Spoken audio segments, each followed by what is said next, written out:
dans la tête du chef du Kremlin avec Jérôme Garraud.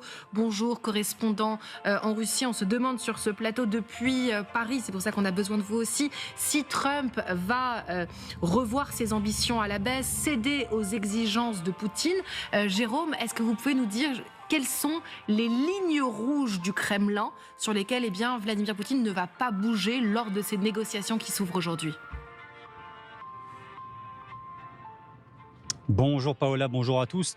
En réalité, pour l'instant, Vladimir Poutine n'est prêt à céder sur quasiment rien. Les territoires ukrainiens occupés par l'armée russe, c'est niet. Comme vous le savez, depuis 2022, il y a eu des référendums organisés par les Russes, référendums non reconnus par la communauté internationale, mais du point de vue de Moscou, ces terres font maintenant partie intégrante de la Russie, donc ça ne peut pas rentrer dans les négociations. L'intégration de l'Ukraine dans l'OTAN, c'est niet également, c'est peut-être même la plus grosse ligne rouge de Vladimir Poutine, qui s'oppose également, après la guerre, à l'envoi de troupes de maintien de la paix, de troupes qui seraient envoyées par des pays membres de l'OTAN, donc les pays européens également. En fait, il vaudrait mieux poser la question dans l'autre sens. Qu'est-ce que Vladimir Poutine est prêt à accepter?